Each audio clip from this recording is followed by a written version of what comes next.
ನೀವ್ ಹೇಳ್ತೀರ right to recall ಬರಬೇಕು. ಯಾರು ಕೇಳ್ಬೇಕು ಅದನ್ನ? ನಾವು ಸರಿ ಯಾವ್ದು ಕರೆಕ್ಟ್ ಸರಿ, ಜನ ಸರಿ ಇಲ್ಲ ಅಂತ ಸಂದೇಶ ಕಳಿಸ್ತಿದೀವಿ. ಬಿಡಿ, ಬ್ರಿಟಿಷರು ಹೇಳ್ದಾಗ ಒಡೆದಾಡ್ತಾ ಇದ್ರು, ಇವಾಗ ನೀವು ಒಡೆದಾಡ್ತಾ ಇದ್ದೀರಾ. ಆ ರೋಡ್ ನಾನ್ ಮಾಡಿದೀನ ನೀನ್ ಮಾಡಿದೀನ ಅಂತ ಗಲಾಟೆ ಆಗಿ ರೋಡ್ ಪಾಪ ಜನ ದುಡ್ಡು ಹಾಕಿರೋದು. ಜನರನ್ನ ದಡ್ಡರು ಮಾಡಿ ದೇಶನ ಬುದ್ಧಿವಂತ ದೇಶ ಅದು ಹೆಂಗ್ ಮಾಡ್ತೀರಾ ನಂಗೆ ಅರ್ಥನೇ ಆಗ್ತಿಲ್ಲ. ಡಿಕ್ಟೇಟರ್ಸೇ ಇವಾಗ ಇರೋದು ರಾಜಕೀಯದಲ್ಲಿ. ಇನ್ನೇ ಡಿಕ್ಟೇಟ್ ತಾನೇ ಮಾಡ್ತಿರೋದು ಎಲ್ಲರೂ. ನಾನು ಇನ್ಸ್ಟಾಗ್ರಾಮ್ ಯಾರು ಡ್ಯಾನ್ಸ್ ಮಾಡೋದು ನೋಡ್ಕೊಂಡು ಖುಷಿ ಪಡ್ತೀನಿ. ನನಗೆ ನಿಮ್ಮ ಫ್ರೆಂಡ್ಸ್ಗಳ ಜೊತೆ ಕುಡ್ಕೊಂಡು ಆಹಾ ರಿಲ್ಯಾಕ್ಸ್ ಆಯ್ತಪ್ಪ ಅನ್ನೋದನ್ನ ಇವತ್ತು ನಾನು ಪ್ರಯತ್ನ ಪಡ್ತಿಲ್ಲ ಅಂತೀರಾ ನೀವು? ಮಾತಾಡೋದೇ ಬೇಡ, ಇಂಟರ್ವ್ಯೂ ಕ್ಲೋಸ್ ಮಾಡ್ಬೋಣ. ಒಂದು 5 ವರ್ಷ ಉಪೇಂದ್ರ ಅವರು ಇನ್ಯಾವುದೋ ಕೆಲಸಗಳಲ್ಲಿ ಬಿಸಿ ಆದ್ರು. ಒಂದು 5 ವರ್ಷ ಅವರಿಗೂ ಚಾನ್ಸ್ ಕೊಡಬೇಕು ಅಂತ ನಿಮ್ಮ ಪಕ್ಷ ಡಿಸೈಡ್ ಮಾಡ್ತು. ಖಂಡಿತ. ಅವರ ಕೈಯಲ್ಲಿ ದುಡ್ಡಿಲ್ಲ. ಹೌದು, ವೈಯಕ್ತಿಕವಾಗಿ ಹಾಕಕ್ ದುಡ್ಡಿಲ್ಲ. ಹೇಳಿ, ದುಡ್ಡಿಲ್ಲ.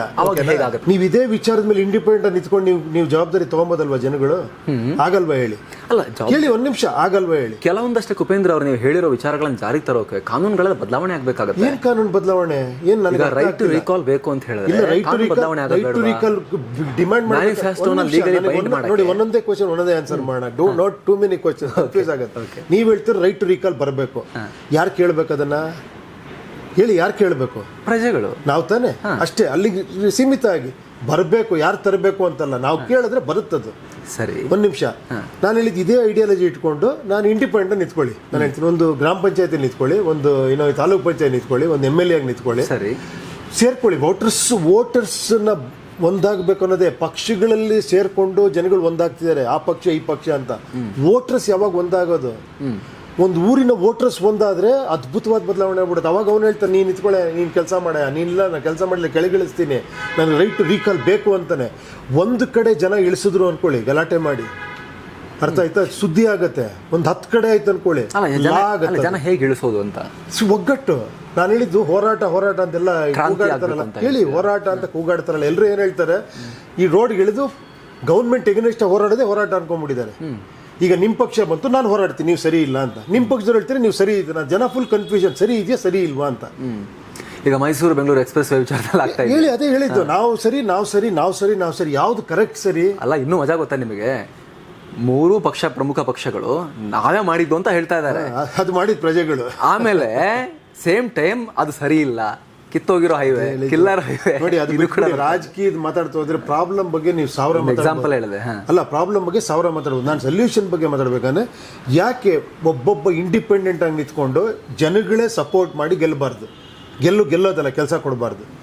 ಮತ್ತೆ ಅಲ್ಲೊಬ್ಬ ನಾಯಕ ಉಟ್ಕೊಂಡು ಅವನೋಗಿ ಜನನ್ ಕನ್ವಿನ್ಸ್ ಮಾಡೋದಲ್ಲ ನಾನು ಹೇಳ್ತಾ ಇರೋದು. ನೀವೇನಾರ ಒಬ್ಬ ನಾಯಕತ್ವದ ಹುಡುಗ ಉಟ್ಕೊಂಡು ಊರಿಗೆಲ್ಲ ಕನ್ವಿನ್ಸ್ ಮಾಡ್ತೀರಿ, ರಾಜಕೀಯ ಅದು. It is not Prajakeeya.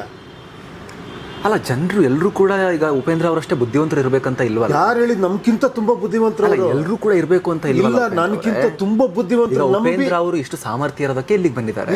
ಇಲ್ಲ, ಕೇಳಿ, ನನಗೇನು ಗೊತ್ತಿಲ್ದಿರ ನಾನು ಇಲ್ಲಿಗೆ ಬಂದಿದ್ದೀನಿ. ಗೊತ್ತಿದ್ದೀರ ನಾನು ರಾಜಕೀಯದ ಒಂಥರ ಮಾತಾಡ್ತಿದ್ದೆ. ನಾನು ಯಾವ್ದಾರ ಪಾರ್ಟಿ ಸೇರ್ಕೊಂತ ಅದೇ ರೀತಿ. ಅದೇ ಗೊತ್ತಿರೋರು ರಾಜಕೀಯದವ್ರು ಇರ್ತಾರಲ್ವಾ, ಅವರಿಗೆ ವಿಚಾರಗಳನ್ನ ಕಮ್ಯುನಿಕೇಟ್ ಮಾಡಕ್ಕಾದ್ರೂ ಒಬ್ಬ ವ್ಯಕ್ತಿ ನೋಡಿ, ಇದು ಉಪೇಂದ್ರ ಅವರ ಒಂದು ಚಿಂತನೆ, ಇದು ನಮಗೂ ಕೂಡ ಇಷ್ಟ ಆಗಿದೆ, ಎಲ್ಲರೂ ಕೂಡ ಇದನ್ನ ಒಪ್ಕೋಬೇಕು, ಎಲ್ಲರೂ ಚಿಂತನೆ ಮಾಡ್ಕೋಬೇಕು ಅಂತ ಹೇಳಕ್ಕಾರು ಜನ. ಆ ಚಿಂತನೆ ಏನು ಅಂದ್ರೆ, ನೀವು ಬುದ್ಧಿವಂತರು ಅನ್ನೋದೇ ಚಿಂತನೆ. ನೀವ್ ಹೇಳ್ತಿರೋದು ಅವ್ರಿಗೆ ಬುದ್ಧಿ ಇಲ್ಲ ಅಂತ. ಬುದ್ಧಿ ಇಲ್ಲ ಅಂತ ಇಲ್ಲ, ನೀವ್ ಹೇಳಿದ್ರೆ ಎಲ್ಲರೂ ನಿಮ್ಮಷ್ಟು ಬುದ್ಧಿವಂತರಲ್ಲ ಅನ್ಬಿಡ್ತೀರಾ? No, according to me they are all much better. ಅವ್ರ ಅಸಾಮಾನ್ಯರು. ಪಾಪ ಅವ್ರನ್ನ ನೀವು ಕೇಳೇ ಇಲ್ಲ. ಒಬ್ಬ ಹಳ್ಳಿಲಿರೋ ರೈತನೋ ಕೇಳಿ, ಅವ್ನಿಗೇನು ವಿದ್ಯೆ ಗೊತ್ತಿರಲ್ಲ, ಅವ್ನಿಗಷ್ಟು ವಿಚಾರಧಾರೆ ಇರುತ್ತೆ, ಅವ್ನಿಗಷ್ಟು ಬುದ್ಧಿವಂತಿಕೆ. ನೀವು ಅವ್ರನ್ನ ತುಳಿತಾ ಇದ್ದೀರಾ, ಅವ್ನಿಗೇನು ಗೊತ್ತಿಲ್ಲ ಅಂತ. ಅಲ್ಲ ಉಪೇಂದ್ರ ಅವರೇ, ನನಗೆ ಅರ್ಥ ಆಯ್ತು, ನೀವು ಹೇಳ್ತಿರೋ ಪಾಯಿಂಟ್ ಆಫ್ ವ್ಯೂ ಅರ್ಥ ಆಯ್ತು. ಅದು ಲೈನ್ಸ್ ಅಲ್ಲಿ ಕೇಳೋಕೆ ತುಂಬಾ ಚೆನ್ನಾಗಿರುತ್ತೆ. ಆದ್ರೆ ನಿಮ್ಮದೇ ಪಕ್ಷದವರು ಅಥವಾ ನಿಮ್ಮ ಪ್ರಜಾಕೀಯದಿಂದ ನೋಡಿ, ನಾನು ಕ್ಯಾಂಡಿಡೇಟ್ ಮಾಡಿ ಅಂತ ನಿಮ್ಮ SOP ಪ್ರಕಾರ ಜನರ ಬಳಿ ಹೋದಾಗ, ಅವರಿಗೆ ಇದೇ ಪ್ರಜೆಗಳಲ್ಲಿ ಕೆಲವರು ಯಾಕೆ ಬಂದೆ ನೀನು ಅಂತ ಹೇಳಿ ಮಹಾಲಕ್ಷ್ಮಿ ಲೇಔಟಲ್ಲಿ ಗಲಾಟೆ ಮಾಡಿ ಕಳಿಸಿರೋದು ಕೂಡ ನಿಮ್ಮ ಕಣ್ಮುಂದೆ ಎಕ್ಸಾಂಪಲ್ ಇದೆ. ನಾನು ಹೇಳ್ತಿರೋ ಆ ಥರ ಜನ ಕೂಡ ಇದ್ದಾರೆ ಉಪೇಂದ್ರ ಅವರೇ. ವೋಟ್ ಮಾಡ್ತಾರಲ್ಲ ಜನ, ಈ ಡೆಮೋಕ್ರಸಿಯಲ್ಲಿ ಪಾಲ್ಗೊಂಡು ವೋಟ್ ಮಾಡ್ತಾರಲ್ಲ, ಅದಕ್ಕಿಂತ ಹೆಚ್ಚು ವೋಟ್ ಮಾಡದೆ ಹೊರಗಡೆ ಇರುವಂತ ಜನ ಕೂಡ ಇದ್ದಾರೆ. ಇದು ಒಂದು ಟ್ರಿಪ್ಗೆ ಹೋಗ್ಲಿಕ್ಕೆ ಅವಕಾಶ ಅಂತ ಅನ್ಕೊಂಡು ಬೆಂಗಳೂರಿಂದ ಹೊರ ಹೋಗುವಂತ ಜನ ಕೂಡ ಇದ್ದಾರೆ. ಅವರಿಗೆ ನೀವು ಅರಿವು ಮೂಡಿಸ್ಬೇಕಾ ಬೇಡವಾ? ಮಾತಾಡೋದೇ ಬೇಡ, ಇಂಟರ್ವ್ಯೂ ಕ್ಲೋಸ್ ಮಾಡ್ಬೋಣ. ನಾವ್ ಏನಕ್ಕೆ ಮಾತಾಡ್ತಿದೀವಿ ಇವಾಗ? ಜನಕ್ಕೇನೋ ಒಳ್ಳೇದಾಗ್ಲಿ ಅಂತ ಮಾತಾಡ್ತಿದೀವಿ. ಜನನೇ ಹೆಂಗಿದ್ದಾರೆ ಅಂದ್ರೆ ನಾವು ನೀವು ಮಾತಾಡಿ ಏನ್ ಪ್ರಯೋಜನ ಹೇಳಿ? Why should we talk? What we are going to spread? ನಾವು ಏನ್ ಸಂದೇಶ ಕಳಿಸ್ತಿದೀವಿ? ಜನ ಸರಿ ಇಲ್ಲ ಅಂತ ಸಂದೇಶ ಕಳಿಸ್ತಿದೀವಿ. ಚೆನ್ನಾಗಿರೋನು ಕೂಡ ಯಾರು ಸರಿ ಇಲ್ಲ ಅಂತಪ್ಪ, ನಾನು ಹಿಂಗೆ ಇರ್ತೀನಿ ಅಂತ. ಅಲ್ಲ, ಈಗ ಪ್ರಶ್ನೆ ಬಂದಿದ್ದು ಯಾಕೆ ಅಂತ ಹೇಳಿದ್ರೆ, ಉಪೇಂದ್ರ ಅವರು ಹೇಳ್ತಿರೋದು ಜನರ ಬಳಿ ಒಬ್ಬ ವ್ಯಕ್ತಿ ಹೋಗಿ ವಿಚಾರವನ್ನ ಸ್ಪ್ರೆಡ್ ಮಾಡಕ್ ಟ್ರೈ ಮಾಡಬಾರ್ದು, ಜನ ಅವ್ರ ಪಾಡಿಗೋರೆ ಸರಿಯಾಗಬೇಕು ಅಂತ ಹೇಳಿದ್ರೆ ಅದು ಹೇಗಾಗುತ್ತೆ ಅಂತ ಕೇಳ್ತೀವಿ. ಇದೇ ಹೇಳ್ತಿರೋದು. ನೀವು ಬುದ್ಧಿವಂತರು ಅಂತ ಹೇಳೋನೇ ಇಲ್ಲ ಇಲ್ಲಿ. ಕೇಳಿ. ನಿಮ್ಗೊಂದು ನಾನು ಗೌರವನೇ ಕೊಡ್ತಾ ಇಲ್ಲ ನಾನು ಜನಗಳಿಗೆ. ನಾನು ಕರೆಕ್ಟ್ ಅಯ್ಯ ನಿನ್ಗೇನು ಗೊತ್ತಿಲ್ಲ ಅನ್ನೋದೇ ಆಗೋಗ್ಬಿಟ್ಟಿದೆ. ಇವನ್ ನಾವು ಮಾತಾಡ್ಬೇಕಾದ್ರೆ ನಮ್ಗೆ ಅಹಂಕಾರ ಅಷ್ಟಿರುತ್ತೆ. ನಾವಿಲ್ಲಿ ಕೂತ್ಕೊಂಡು ಮಾತಾಡೋರಿಗೆ ಕೇಳಿ ಒಂದು ನಿಮಿಷ ಹೇಳ್ತೀನಿ, ನೋಡ್ತಿರೋರ್ಗೆ ಯಾರಿಗೂ ಗೊತ್ತಿಲ್ಲ, ನಮಗೆ ಭಾಳ ಚೆನ್ನಾಗಿ ಗೊತ್ತು. ನಾವು ಯಾಕಂದ್ರೆ ನಮ್ಗೊಂದು ಸ್ವಲ್ಪ ಮಾತಾಡೋದು ಅಭ್ಯಾಸ ಮಾಡ್ಕೊಂಡ್ಬಿಟ್ಟಿದೀವಿ. ಫಸ್ಟ್ ನಾವು ತಡವರಿಸ್ತಿದ್ವಿ, ಈಗ ನಾವು ಫ್ಲೂಯೆಂಟಾಗಿ ಮಾತಾಡ್ತೀವಿ. ದಟ್ ಮೀನ್ಸ್ ಯಾಕೆ ನಾ ಆಮ್ ದ ಬೆಸ್ಟ್ ಅನ್ಕೊಂಡ್ಬಿಟ್ಟಿದ್ದೀವಿ ನಾವು, ಯಾಕೆ ನನಗೆಲ್ಲ ಗೊತ್ತು ಅಂತ. ನಾನು ಹೇಳ್ತಿರೋದು ಇದ್ರ ತದ್ವಿರುದ್ಧನೇ ಪ್ರಜಾಕೀಯದಲ್ಲಿ ಗೊತ್ತು ಅನ್ನೋನು ಬರಲೇಬೇಡಿ ನೀವಿಲ್ಲಿ. ನನಗೆ ಗೊತ್ತು, ನಾನು ಅದು ಮಾಡ್ಬಿಡ್ತೀನಿ, ಇದು ಮಾಡ್ಬಿಡ್ತೀನಿ, ನಾನು ಹಂಗೆ ಮಾಡ್ಬಿಡ್ತೀನಿ, ನೀವು ದಯವಿಟ್ಟು ಬರಲೇಬೇಡಿ. ನೀವು ರಾಜಕೀಯ ಪಕ್ಷಕ್ಕೆ ಹೋಗಿ ಅದನ್ನು ಮಾಡೋದಕ್ಕೆ. ಇಲ್ಲಿ ನೀವು ರೆಸ್ಪೆಕ್ಟ್ ಪೀಪಲ್ ಆಸ್ ದೆಮ್. ನೀವೇನಾರ ಹೇಳಿ ನಾವು ಮಾಡ್ತೀವಿ ಅಂತ, ಮೇಕ್ ದೆಮ್ ಲೀಡರ್ಸ್. ಪ್ರಜಾಪ್ರಭುತ್ವ ಅವ್ರು ರಾಜರು ಮಾಡಿ, ನೀವು ಕೆಲಸಗಾರರಾಗಿ ಕೇಳಿ. ಖಂಡಿತ ಇದೆ ಅವರು, ನೀವು ಕೇಳ್ತಾನೆ ಇಲ್ಲ. ಇಷ್ಟು 72 ವರ್ಷದಲ್ಲಿ ಬಿಡಿ, ಬ್ರಿಟಿಷರು ಹೇಳ್ದಾಗ ಒಡೆದಾಡ್ತಾ ಇದ್ರು, ಇವಾಗ ನೀವು ಒಡೆದಾಡ್ತಾ ಇದ್ದೀರಾ. ಅರ್ಥ ಆಯ್ತಾ? ಇನ್ನೇನು ಅಲ್ಲ, ಇಲ್ಲಿ ನೀವು ಕೊನೆಗೂ ಜನನ ಜೀತದಾಳಾಗೆ ಇಟ್ಟಿದ್ದೀರಾ. ಇವತ್ತು ಕೂಡ ನೀವು ಹೇಳಿದ್ರಿ ಆ ರೋಡ್ ನಾನು ಮಾಡಿದ್ದೀನ ನೀನು ಮಾಡಿದ್ದೀನ ಅಂತ ಗಲಾಟೆಯಾಗಿ ರೋಡ್ ಪಾಪ ಜನ ದುಡ್ಡು ಹಾಕಿರೋದು. ಒಬ್ರು ಮಾತಾಡ್ಬೇಕು ತಾನೆ ಅದನ್ನ. ಇಲ್ಲ ಜನಗಳದ್ದು ಅದು ರೋಡ್, ಅದು ನಮ್ಮಲ್ಲಿ ವರದಿ ಪಬ್ಲಿಷ್ ಆಗಿದೆ. ಗುಡ್ ನೋಡಿ, ಅದೇ ಹೇಳಿದ್ದು. ಈ ಒಂದು ಬರ್ತಾ ಇದೆಯಾ ಅಟ್ಲೀಸ್ಟ್? ಖಂಡಿತ. ನಾನು ಒಂದು ಕಡೆ ಹೇಳ್ತಾ ಇದ್ದೀನಿ, ನೀವು ಒಂದು ಕಡೆ ಹೇಳ್ತೀರಿ, ಇನ್ನೊಬ್ರು ಇನ್ನೊಂದು ಕಡೆ ಹೇಳ್ತೀರಿ. ಮೊನ್ನೆ ಯಾರೋ ಒಬ್ರು ಪೊಲಿಟಿಷಿಯನ್ ಹೇಳಿದ್ರು, ಯಾರು ದುಡ್ಡು ಕೊಡಲ್ಲ ರೀ, ಯಾರು ಮನೆಯಿಂದ ದುಡ್ಡು ತಂದು ಈ ದೇಶ ಕಟ್ಟಿಲ್ಲ ಅಂತ. ಗುಡ್, ಅಟ್ಲೀಸ್ಟ್ ಇದು ಸ್ಟಾರ್ಟ್ ಆಗಲಿ, ಗೊತ್ತಾಗಲಿ ಜನಕ್ಕೆ. ನೀವು ಜನರನ್ನು ದಡ್ಡರು ಮಾಡಿ ದೇಶನ ಬುದ್ಧಿವಂತ ದೇಶ ಅದು ಹೆಂಗೆ ಮಾಡ್ತೀರಾ ನಂಗೆ ಅರ್ಥನೇ ಆಗ್ತಿಲ್ಲ. ಜನ ಸರಿ ಇಲ್ಲ ಅಂತೀರಾ, ಯಾರು ಓಟ್ ಹಾಕಲ್ಲ ಅಂತೀರಾ. ಸರ್ ಇವ್ರು ಯಾರು ಕೆಟ್ಟ ಜನಗಳು ಸರ್, ಬುದ್ಧಿ ಇಲ್ದಿರೋ ಜನಗಳು ಸರ್. ನಾನು ದೇಶನ ಉದ್ಧಾರ ಮಾಡಿದೆ, then you should not come here. ನೀವೆಂಗೆ ಉದ್ಧಾರ ಮಾಡ್ತೀರಾ? ಜನನ್ನೇ ಉದ್ಧಾರ ಮಾಡ್ತೀರಾ, ದೇಶನ ಹೆಂಗೆ ಉದ್ಧಾರ ಮಾಡ್ತೀರಾ ನೀವು? ನನ್ನ ಪ್ರಶ್ನೆ ಏನು ಅಂತ ಹೇಳಿದ್ರೆ ಉಪೇಂದ್ರ ಅವರೇ, ನೀವು ಹೇಳೋದು ಕಂಪ್ಲೀಟ್ಲಿ ಅರ್ಥ ಆಗ್ತಾ ಇದೆ. ಬಟ್ ಸ್ಟಿಲ್ ನನ್ನ ಪ್ರಶ್ನೆ ಏನು ಅಂತ ಹೇಳಿದ್ರೆ, ಜನಕ್ಕೆ ಎಲ್ಲವೂ ಕೂಡ ಸ್ವ ಅರಿವು ಅವರ ಒಳಗೇನೆ ಇದ್ದು ಬಿಟ್ಟಿದ್ದಿದ್ರೆ, ಈಗ ಏನು ಜನಪ್ರತಿನಿಧಿಗಳಂದಿರೇನು, ಜನರ ಪ್ರತಿಬಿಂಬ ಅವರು. ನಾವು ಹೇಗಿರ್ತೀವೋ ನಮ್ಮ ಪ್ರತಿಬಿಂಬ ನಮ್ಮ ಒಳಗಿಂದ ಆಯ್ಕೆಯಾಗಿ ಅಲ್ಲಿ ಹೋಗಿ ಕೂರವ್ರು ಅವರು, ನಮ್ಮ ಪ್ರತಿನಿಧಿಗಳು ಅವರು. ಜನರಿಗೆ ಅಷ್ಟೆಲ್ಲ ಅರಿವು ಇದ್ದು ಬಿಟ್ಟಿದ್ರೆ, ಅರಿವು ಮೂಡಿಸೋ ಕೆಲಸನೇ ಇಲ್ಲ ಅಂತ ಆಗ್ಬಿಟ್ಟಿದ್ರೆ, ಯಾಕೆ ಈ ರೀತಿಯ ಒಂದು ಸಿಸ್ಟಮ್ ನಾವು ನೋಡ್ತಾ ಇದ್ವಿ ಅಂತ. ಪ್ರಜಾಪ್ರಭುತ್ವ ಅಂದರೆ ರಾಜಪ್ರಭುತ್ವ ಅಂತ ಅಂಬೇಡ್ಕರ್ ಸಂವಿಧಾನದಲ್ಲಿ ಬರ್ದಿಲ್ಲ, ಪ್ರಜಾಪ್ರಭುತ್ವ ಅಂತಾನೆ ಬರ್ದಿರೋದು. ನಿಮ್ಮ ಆಶಯಗಳು ಸಂವಿಧಾನದಲ್ಲೂ ಕೂಡ ಇವೆ. ಜನ ಅಷ್ಟೊಂದು ಅರಿವು ಇರೋರು ಆಗಿಬಿಟ್ಟಿದ್ರೆ, ಅಥವಾ ಎಲ್ಲರೂ ಅರಿವಿರೋಂಥ ಜನ ಇದ್ದಾರೆ, ಇಲ್ಲ ಅಂತ ಹೇಳಲ್ಲ, ಅವರು ನಿರಾಶರಾಗಿ ಓಟೇ ಹಾಕ್ತಾ ಇಲ್ಲ. ಅರಿವು ಕೆಲವು ರಾಜಕಾರಣದಲ್ಲಿ ಪಾಲ್ಗೊಳ್ಳೋರು ಈಗ ಜಾತಿ ನೋಡಿ ಓಟ್ ಹಾಕಲ್ಲ, ಧರ್ಮ ನೋಡಿ ಓಟ್ ಹಾಕಲ್ಲ, ಕೆಲಸ ನೋಡಿ ಮಾತ್ರ ಓಟ್ ಹಾಕ್ತೀನಿ ಅನ್ನೋ ಮೈಂಡ್ಸೆಟ್ ಎಲ್ರಿಗೂ ಇದ್ದು ಬಿಟ್ಟಿದ್ದರೆ, ನಿಮ್ಮ ಆಶಯಗಳು 70 ವರ್ಷ ಹಿಂದೆನೇ ಇಂಪ್ಲಿಮೆಂಟ್ ಆಗಬೇಕಾಗಿತ್ತಲ್ಲ ಪ್ರಜಾಪ್ರಭುತ್ವದಲ್ಲಿ. ಇಲ್ಲ, ನಾನು ಇವತ್ತು ಹಂಗಾರೆ ಇಲ್ಲ ಅನ್ಕೊಂಡು ಸುಮ್ಮನೆ ಕೂತ್ಕೊಂಡ್ರೆ 70 ವರ್ಷ ಆದ್ರೂ ಇರಲ್ಲ. ಯಾರೋ ಪ್ರಯತ್ನ ಪಡಬೇಕು, ಹೇಳಿ ಪ್ರಯತ್ನ ಪಡಬೇಕು, ಅದು ತಪ್ಪಲ್ವಲ್ಲ. ನಾನು ಇವತ್ತಿಂದ ಹೇಳ್ತಾ ಇದ್ದೀನಿ, 4 ವರ್ಷದಿಂದ ಹೇಳ್ತೀನಿ. ಪ್ರಯತ್ನ ನೀವು ಹೇಳ್ತಿದ್ದೀರಿ ಪ್ರಯತ್ನ ಪಡೋದೇ ಬೇಡ, ಹೋಗೋದೇ ಬೇಡ ಜನರ ಬಳಿಗೆ. ನಾನು ಹೇಳ್ತಿರೋದು ಪ್ರಯತ್ನ ಏನ್ ಪಡಿ ಅಂದ್ರೆ, ನೀವು ಬುದ್ಧಿವಂತರು ಅಂತ ಹೇಳಿ ಅನ್ನೋದೇ ಪ್ರಯತ್ನ. ಇವತ್ತು ನಾನು ಪ್ರಯತ್ನ ಪಡ್ತಿಲ್ಲ ಅಂತೀರಾ ನೀವು? ಪ್ರಯತ್ನ ಪಡ್ತಿಲ್ಲ ನಾನು 5 ವರ್ಷದಿಂದ. ಪಡ್ತಾ ಇದ್ದೀರಾ? ಏನ್ ಪ್ರಯತ್ನ ಪಡ್ತೀನಿ ನಾನು? ಎಲ್ಲರೂ ಏನ್ ಹೇಳ್ತಾರೆ, ನೀವು ರೋಡ್ಗಳಿರಿ, ನೀವು ನಾಯಕರಾಗಿ ಹಿಂಗೆ ಹೇಳ್ತಾರೆ. ನಾನು ಅದರಿಂದ ತದ್ವಿರುದ್ಧವಾಗಿ ಹೋಗ್ತಾ ಇದ್ದೀನಿ. ಇಲ್ಲಪ್ಪ, ನಾನು ವಿಚಾರ ಮುಟ್ಟಿಸ್ತಾ ಹೋಗ್ತೀನಿ, ಅಲ್ಲಲ್ಲೇ ನಾಯಕರು ಉಟ್ಕೊಂತಾರೆ. ನಾನು ಹೇಳಿದ್ ಮತ್ತೆ ನಾಯಕರು ಮತ್ತೆ ಲೀಡರ್ಸ್ ಉಟ್ಕೊಂಬೇಡಿ, ಹೇಳಿದ್ದು ಪ್ರಜೆಗಳು ಪ್ರಭುಗಳಾಗಬೇಕು, ವೋಟರ್ಸ್ ನಾಯಕತ್ವದ ಗುಣ ಬೆಳೆಸ್ಕೊಬೇಕು. ನಾನು ಅದನ್ನು ಹೇಳಿದ್ದೀನಿ, ಪ್ರಜಾಕ್ಕೆ ಓಟ್ ಹಾಕ್ಬೇಡಿ ನೀವು ಜವಾಬ್ದಾರಿ ತಗೊಳ್ಳದೇ ಇದ್ರೆ. ನೀವು ಮತ್ತೆ ಇಲ್ಲೊಬ್ಬನ ಲೀಡರ್ನ ಕ್ರಿಯೇಟ್ ಮಾಡ್ತೀರಾ.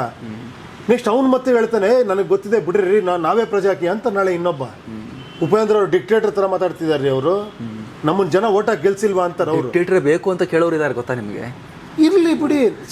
ನಿಮಗೆ ಇವಾಗ ಎಷ್ಟು ಬೆಂಬಲ ಸಿಗ್ತಾ ಇದೆಯೋ, ನಾಳೆ ಉಪೇಂದ್ರ ಅವ್ರು ನಾನೊಬ್ಬ ಸರ್ವಾಧಿಕಾರಿ ಆಗ್ತೀನಿರಪ್ಪ, ಫುಲ್ ಆ ತರ ಮಾಡ್ತೀನಿ ಈ ತರ ಮಾಡ್ತೀನಿ ಅಂತ ಹೇಳಿದ್ರೆ, ಅವಾಗ ಉಪೇಂದ್ರ ಅವ್ರಿಗೆ ಇನ್ನೊಂದ್ ಸ್ವಲ್ಪ ಇಲ್ಲ, ಅವಾಗಲೇ ನನಗೆ ಜಾಸ್ತಿ ಸಿಗುತ್ತೆ. ಅನ್ನೋದಕ್ಕೆ ಹೋಗಲ್ಲ, ಹೇಳ್ತೀನಿ ಕೇಳಿ. ಅದು ಹೋಗೋರು ಇದಾರೆ, ಡಿಕ್ಟೇಟರ್ಸೇ ಇವಾಗ ಇರೋದು ರಾಜಕೀಯದಲ್ಲಿ. ಇನ್ನೇ ಡಿಕ್ಟೇಟ್ ತಾನೇ ಮಾಡ್ತಿರೋದು ಎಲ್ಲರೂ. ಯಾರನ್ನ ಮೈಂಡಲ್ಲಿ ಇಟ್ಕೊಂಡು ಹೇಳ್ತಾ ಇದ್ದೀರಿ? ಎಲ್ಲರೂ ರೀ. ನಾನು ಹೇಳಿ ರಾಜಕೀಯದಲ್ಲಿ ಇರೋರಲ್ಲ ರೀ, ನಾವು ಮಾಡ್ತೀವಿ ಬಿಡ್ರಿ ಅಂತಾನೆ ಹೇಳ್ತಾರೆ. ಕೇಳ್ತಾರ? ಯಾವುದೇ ಪಕ್ಷ ತಗೊಳ್ಳಿ, ಯಾವುದೇ ಲೀಡರ್ ತಗೊಳ್ಳಿ, ಏನ್ ಹೇಳ್ತಾರೆ? ನಾನು ಈ ದೇಶನ ಸರಿ ಮಾಡ್ತೀನಿ. ಯಾರ ಬಂದ್ರಪ್ಪ ನೀವೇನ್ರ ಹೇಳಿ ಅಂತ ಕೇಳ್ತಾ ಇದ್ದಾರಾ? ಹೇಳಿ ನೋಡೋಣ. ಮತ್ತು ಉಪೇಂದ್ರ ಅವರು ತುಂಬಾ ಜನ ಹೇಳೋದು, ಉಪೇಂದ್ರ ಅವರು ಎಲ್ಲದಕ್ಕೂ ಉತ್ತರವನ್ನ ಕೊಟ್ಟಿರ್ತಾರೆ, ಬಟ್ ನಮಗೆ ಸ್ಟಿಲ್ ಕನ್ಫ್ಯೂಷನ್ ಹೋಗಲ್ಲ ಅಂತ. ಏನು ಕನ್ಫ್ಯೂಷನ್ ಯಾಕೆ ಅಂತ ಹೇಳ್ತೀನಿ ಕೇಳಿ. ಯಾಕೆ ನಾನೇ ಹೇಳ್ಬಿಡ್ತೀನಿ ಕೇಳಿ. ನಿಮಗೆ ಫಸ್ಟ್ ಆಫ್ ಆಲ್ ಮೈಗಳ್ತನ, ಸೋಂಬೇರಿತನ, ನಮ್ಗೆ ಯಾರೋ ಬರಬೇಕು. ನನಗೆ ತಲೆ ಕೆಡಿಸ್ಕೊಳ್ಳೋಕ್ಕೆ ಫಸ್ಟ್ ಆಫ್ ಆಲ್ ಇಷ್ಟ ಇಲ್ಲ. ತಲೆ ಕೆಡಿಸ್ಕೊಳ್ಳೋದಲ್ಲ, ಒಂದು 5 ನಿಮಿಷ ನೋಡೋಕ್ಕೂ ನನಗೆ ಇಷ್ಟ ಇಲ್ಲ. I can spend hours. ನಾನು ಇನ್ಸ್ಟಾಗ್ರಾಮ್ ಯಾರೋ ಡ್ಯಾನ್ಸ್ ಮಾಡೋದು ನೋಡ್ಕೊಂಡು ಖುಷಿ ಪಡ್ತೀನಿ. ನನಗೆ ಭೋಗ ಜೀವನ ಇಷ್ಟ ಆಗ್ಬಿಟ್ಟಿದೆ. ನನಗೆ ಕರ್ತವ್ಯ ಅಂದರೆ ಅವೆಲ್ಲ ನಮ್ಗೆ ಯಾಕೆ? ನನಗೆ ಅಭ್ಯಾಸನೇ ಮಾಡಿಲ್ಲ ನೀವು. ನನಗೆ ಅಭ್ಯಾಸ ಮಾಡೋದೇನು ಗೊತ್ತಾ? ಕ್ಲಾಸಲ್ಲಿ ಹೋಗಿ ಬಯಾಟ್ ಮಾಡಿ, ಅವ್ನು ಯಾವನೋ ಹೇಳಿದ್ದನ್ನು ಬಯಾಟ್ ಮಾಡಿ ಹಂಗೆ ಕಕ್ಕು, ನಿನಗೆ ನಂಬರ್ ಸಿಗುತ್ತೆ, ಒಂದಷ್ಟು ಮಾರ್ಕ್ಸ್ ಸಿಗುತ್ತೆ. ನೆಕ್ಸ್ಟ್ ಅಲ್ಲಿ ಹೋಗ್ತೀಯ, ಅಲ್ಲಿ ಟ್ರೈನಿಂಗ್ ಕೊಡ್ತಾನೆ. ಅವ್ನು ನಿನಗೆ ಹೇಳ್ತಾನೆ ಹಿಂಗೆ ಕೆಲಸ ಮಾಡೋದು, ನೀನು ಹಂಗೆ ಕೆಲಸ ಮಾಡು, ನೀನು ಬದುಕೊಂಡು ಹೋಗಿ ಯಾಂತ್ರಿಕವಾಗಿ ಬದುಕು ಅಂತಲೇ ಈ ಪ್ರಪಂಚ ನಿಮ್ಮನ್ನು ಸೃಷ್ಟಿ ಮಾಡಿರೋದು. ಅದ್ರ ಮಧ್ಯದಲ್ಲಿ 1-2 ಅವರ್ ಪಾರ್ಟಿ ಗೀಟಿ ಮಾಡ್ಕೊಂಡು ಅಲ್ಲೊಂಚೂರ ಇರೋ ಸಾಕಮ್ಮ ಕೆಲಸ. See that means you are not enjoying your work, you are not enjoying your studies, you are not enjoying your life, you are restricting, ಎಲ್ಲ ರಿಸ್ಟ್ರಿಕ್ಟ್ ಮಾಡ್ಕೊಂಡು 1 ಅವರ್ ನಿಮ್ಮ ಫ್ರೆಂಡ್ಸ್ಗಳ ಜೊತೆ ಕುಡ್ಕೊಂಡು ಆಹಾ ರಿಲ್ಯಾಕ್ಸ್ ಆಯ್ತಪ್ಪ ಅನ್ನೋ ಪರಿಸ್ಥಿತಿ ನಾವು ಮಾಡ್ಕೊಂಡ್ಬಿಟ್ಟಿದ್ದೀವಿ. ಅದೆಲ್ಲ ಬದಲಾವಣೆ ಆಗ್ಬೇಕು ತಾನೆ, ಆಗಬೇಕು. ಯಾರು ಮಾಡೋರು ಅಟ್ಲೀಸ್ಟ್ ಹೇಳ್ಬೇಕು ತಾನೆ. ಎಜುಕೇಷನ್ನು ಖುಷಿಯಾಗಿ ಮಾಡುವಂಥ ಎಜುಕೇಷನ್ ಬರಬೇಕು. I should enjoy and actually learning ಅದು ಬರಬೇಕು. ಸ್ಟ್ರೆಸ್ಫುಲ್ ಎಜುಕೇಷನ್ ಇರಬಾರ್ದು ಅಲ್ವಾ? ಕರೆಕ್ಟ್ ತಾನೆ? ಕರೆಕ್ಟು ಅಂತೀರಾ, ಬಟ್ ಯಾರಿಗೂ ರೆಡಿ ಇಲ್ಲ ಮಾಡೋದಕ್ಕೆ. ಇಲ್ಲ ಬೇಡ ಬಿಡಿ ಸರ್ ಹಿಂಗೆ ಇರಲಿ, ನಿಮ್ಗೇನು ಇಷ್ಟನೋ ಅದೇ ಜಗತ್ತಿರುತ್ತೆ.